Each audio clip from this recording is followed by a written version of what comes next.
Peace, family.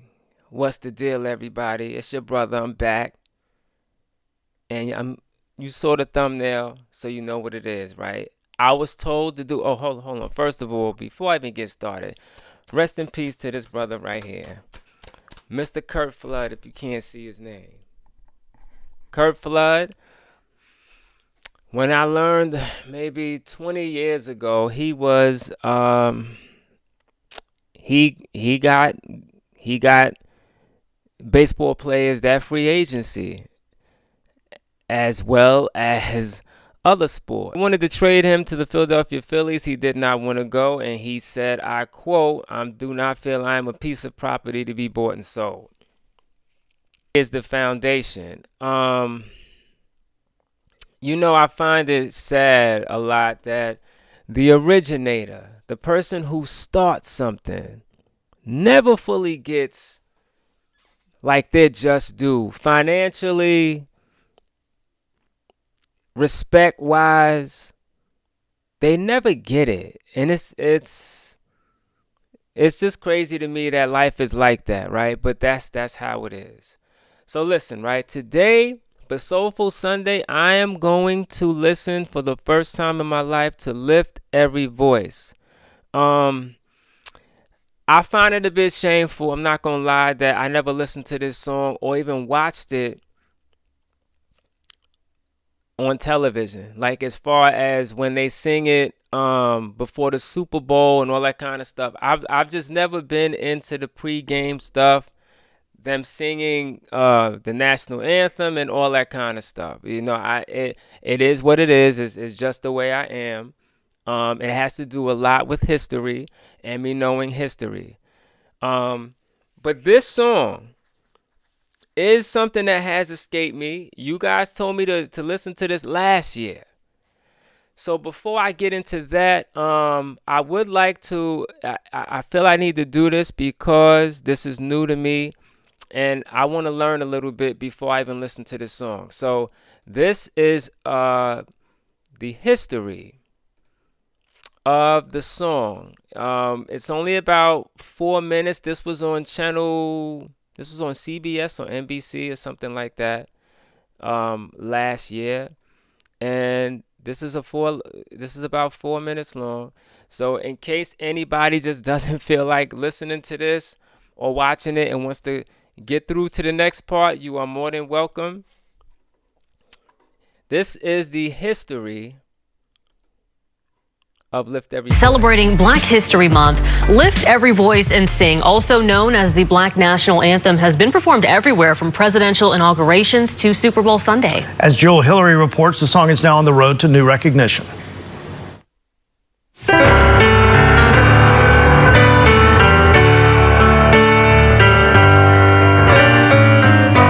Performed by a group of school children, it should come as no surprise that this beloved piece of American history is the brainchild of a teacher. In the year 1900, James Weldon Johnson wrote the poem that would eventually become one of the most recognized songs in the country. It was just one of his many accomplishments. In addition to being a poet, a principal, and a Broadway composer, Johnson was also an attorney, one of the first Black lawyers admitted to the Florida bar. I believe that probably he had no idea what was going to happen to this song, this poem. He was just expressing what he felt. Dr. Carol Adams, historian, activist, and educator, says Johnson's contribution to the soundtrack of the American story can't be overlooked. It is marching orders. Remember, this is post-Reconstruction era. And so during the Reconstruction period, you even had Black senators and all of that before the South got scared and said, this is going too far, and started resegregating and lynching. I mean, he comes right behind that era.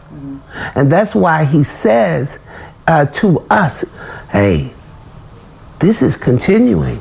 This struggle is still going on. We haven't won. We've been through a lot, but it's not over. Originally scripted as part of a school celebration of Abraham Lincoln's birthday, the three-verse hymn was accompanied by music composed by James Weldon Johnson's brother, Rosamond.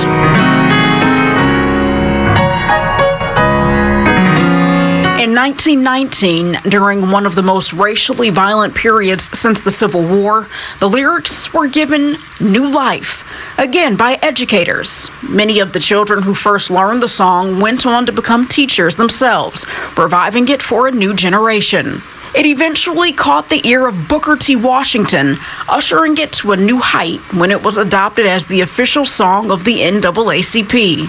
Now, more than 100 years after its inception, United States Representative Jim Clyburn of South Carolina is pushing a bill to have the song recognized as a national hymn. I think what Representative Clyburn is doing is amazing in that it opens the door. It opens more doors. Let me just say this, right, really quick. I just seen probably last week a Instagram video of Mr. Clyburn, and he actually said out of his mouth that Republicans, MAGA Republicans, told him in his face slavery was good and that it needs to return. So he said that the only barrier between that happening is the Constitution. I don't believe that because they're not going by the Constitution now. They're not going by any laws now in this administration. So I don't believe that that is what can stop them reinstituting or trying to reinstitute slavery. I don't believe it. But what he said was that they want to get as close to it as possible. They basically want Jim Crow again. That were the words of Mr. Clyburn. Rejoicing, rise. Hearing it as a child for the first time, and I can almost remember hearing its structure and hearing it played. My big brother played also. Even though I didn't know the context and I didn't know the history, I knew it was important by the way it was, by its treatment, by the way it was performed, by the way it was played with majesty and this greatness. Let our rejoicing rise. A few years before his death, Johnson wrote that the lines of the song repay me in elation, almost in exquisite anguish, whenever I hear them sung by Negro children. As Americans of every age, faith, and race embrace the song, the anthem's call to action continues to inspire. Facing the rising sun of our new day begun. Let us march on till victory is won. Such a powerful song. Well, we are sharing more stories on our website, cbs17.com. Just select news at the top of the homepage. Okay, so that's a little background of the song, something I needed.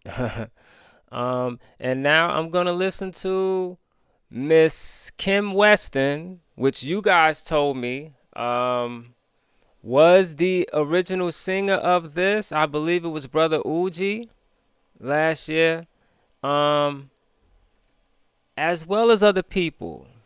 Politics. That is why we gather today to celebrate our homecoming and our own sense of somebodyness. That is why I challenge you now to stand together. That's Jesse Jack. Wait a minute. Okay, hold on. That's Jesse Jackson. Hold on a second. Give me 1 second, y'all. Let me turn this up a little bit. Okay. So that's Jesse Jackson. Oh. So this was like a whole event. Okay. To celebrate our homecoming and our own sense of somebodyness.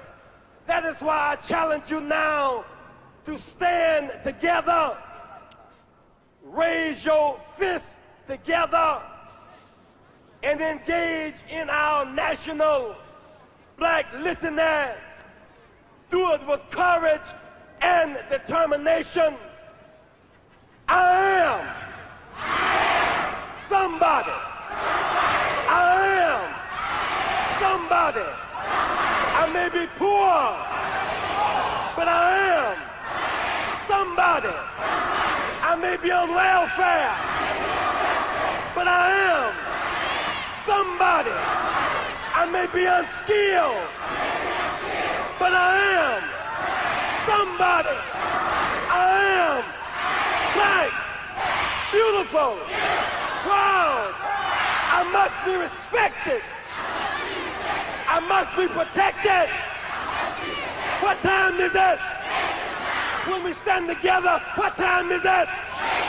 When we say no more yesterballs, what time is it? What time is it? What time is it? Sister Kim Weston, the Black National Anthem.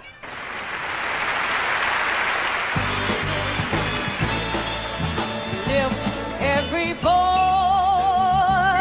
and sing till earth and heaven ring, ring with the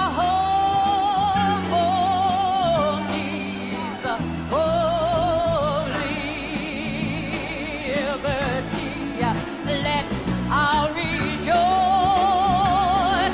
rise high as the I believe that's the Los Angeles Coliseum. let it resound loud as the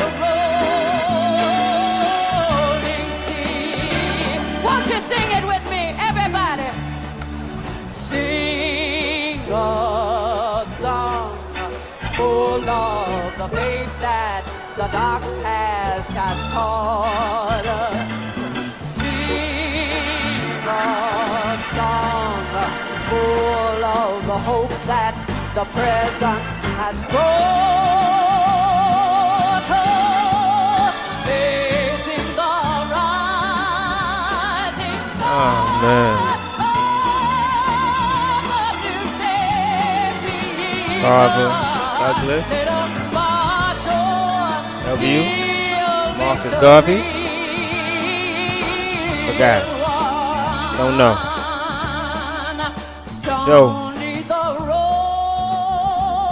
Ali. we trod, bitter the chastening rod, built in the days Huey.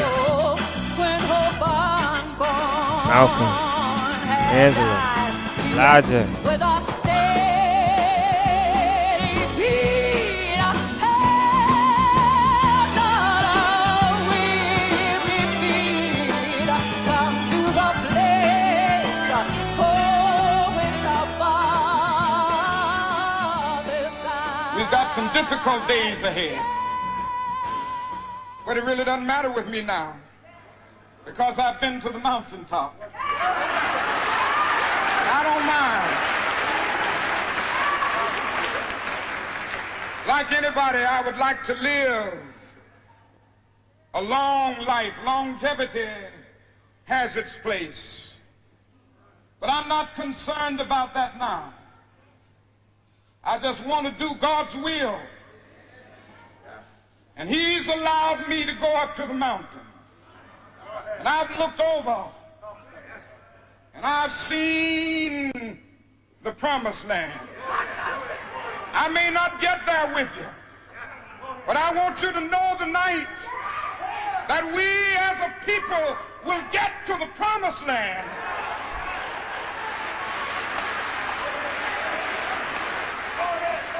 So I'm happy tonight. I'm not worried about anything. I'm not fearing any man. Mine eyes have seen the glory of the coming of the Lord.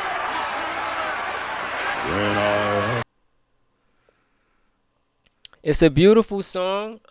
Kim Weston sang it beautifully. Jesse Jackson gave a great intro. And it's history. It's important. I just hope, it doesn't get lost, considering what they're trying to do right now. So it's our duty to keep this stuff alive. You know what I'm saying? Yeah, great stuff right there. Great stuff. You learn something new every day. I try to, at least. I try to. Rest in peace to Kurt Flood as well. Like, comment, share, subscribe. Hype button, post notifications, all that. Brother D, I'll be back with some more. I got more.